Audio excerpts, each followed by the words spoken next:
que há algo de verdadeiro nesses áudios que possa realmente complicar a situação do vice da Dilma, né? Vamos colocar dessa maneira, né? Que é melhor do que dizer o atual presidente. O vice da Dilma, né? Algo que realmente complica a situação do vice da Dilma. Você percebeu que o Janot e o Fachin tiveram uma velocidade ímpar, coisa que eles não tiveram com relação ao áudio do Lula na época do impeachment da Dilma Rousseff. Você percebeu que não houve morosidade, houve agilidade e mais, houve o termo propina, né, usado pelo Janot e aceito pelo Fachin, coisa que não se tem como tirar destes áudios que a Globo falou que o mundo ia acabar no Brasil. Realmente, de fato, o Brasil está numa crise enorme, e esta é uma crise enorme, mas parte dessa implosão na República Brasileira veio com a manchete do Globo, né,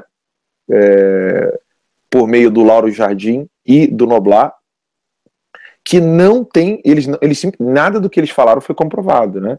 Ou seja, coisas do tipo, inclusive aqui no Terça Livre, quando saiu a matéria do Noblar e o pessoal falou assim, olha, o Temer vai renunciar, já disse, saiu no Noblar. Eu falei assim, ó, Noblar, se segurem a onda aí, porque eu não dou nenhuma credibilidade para esse cara.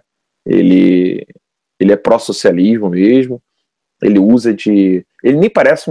Tudo bem que o Globo não é um jornal confiável, mas tem uma tradição, e o Globo não é o Extra, né?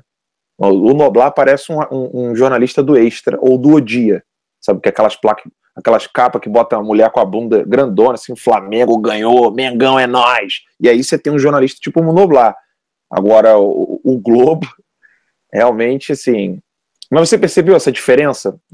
Que não teve a mesma velocidade, né? É nítido que a máquina é toda deles ainda. É nítido que eles estão só esperando um deslize. E houve o deslize, né? O Temer não é uma pessoa... Ele que construiu esse império do PT, vamos lembrar disso, né? Isso, ele estava participando, ele era peça participante aí há um bom tempo. Você falou que talvez você não sabe se o plano deles deu certo ou se tem um plano, né? Eu vejo da seguinte maneira, eu vejo que tem um plano bem claro, né, que eles confessaram esse plano, né?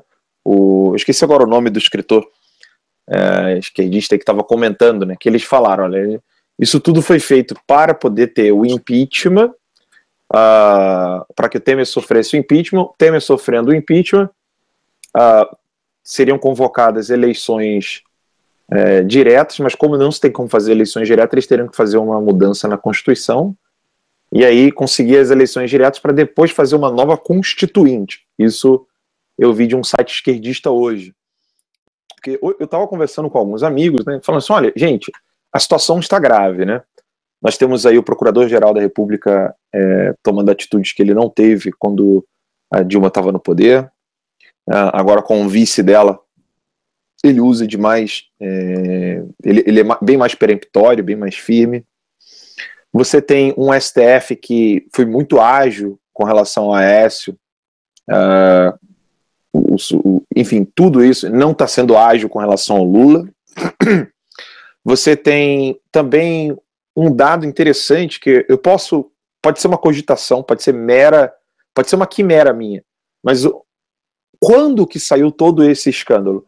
2 dias depois que o Sérgio Moro negou-se a ouvir as testemunhas das partes, seja do Ministério Público Federal, seja dos advogados do Lula. Luiz, qualquer advogado, né, se a gente for conversar com qualquer advogado, fala assim, olha, quando o juiz fala, não quero mais ouvir as testemunhas, significa que o juízo já está feito. Então, o resultado desse caso do Triplex vai sair agora em junho, quer dizer, pelo menos iria sair. Né? E eles tinham pressa. Então, essa é a minha leitura, tá? Antes que saísse o resultado do Sérgio Moro, o Lula tinha que mover rios e fundos para poder criar um caos tão grande a ponto de chegarmos a termos eleições diretas aí, para que ele pudesse ser eleito, né? Pudesse candidatar-se a presidente, com as urnas eletrônicas do Gilmar Mendes, que semana passada estava na Rússia, né? Mostrando aí como que funciona a maravilhosa democracia brasileira. KGB, dá uma olhadinha aqui, ó. Nós aqui, ó, fizemos o dever de casa direitinho, papai.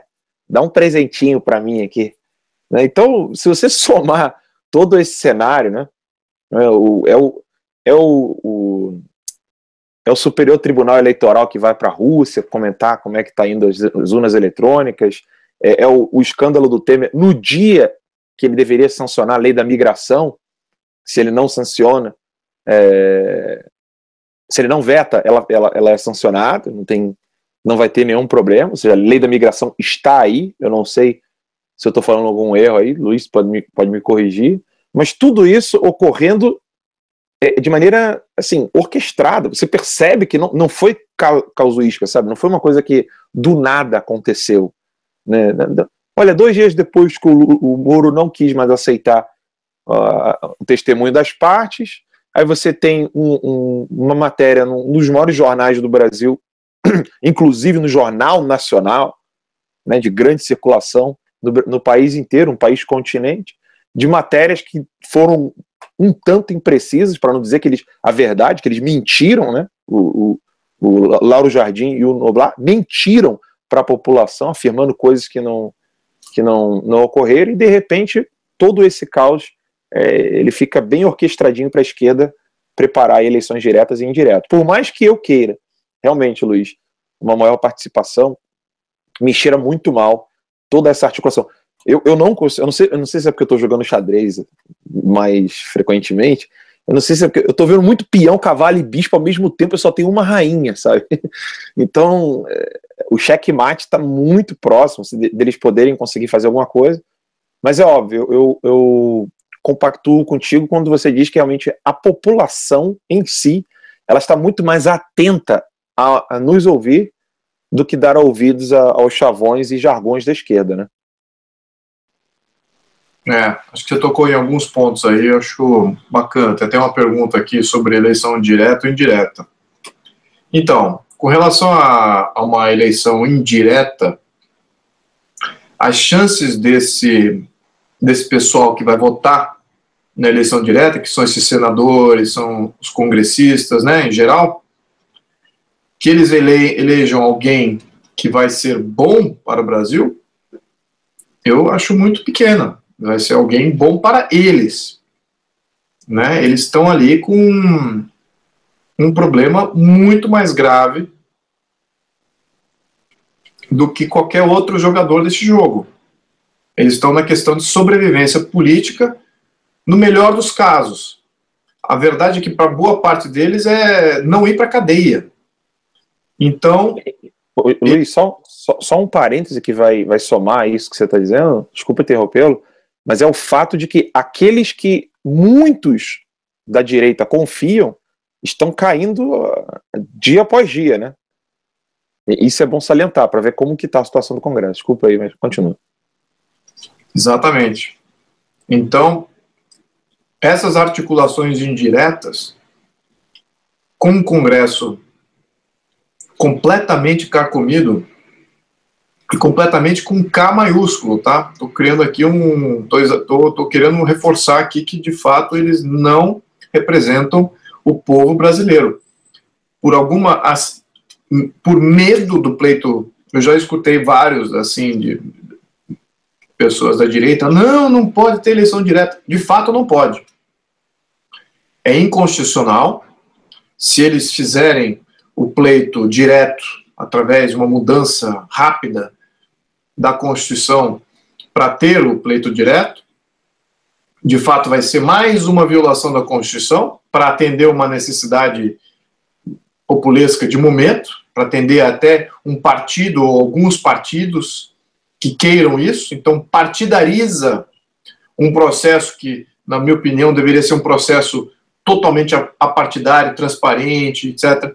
Deveríamos ter um mecanismo de eleição direta com mais frequência, sim, quando há perda de voto de confiança, como é em modelos parlamentaristas. Só que, pelo fato dele estar sendo partidarizado, já preocupa.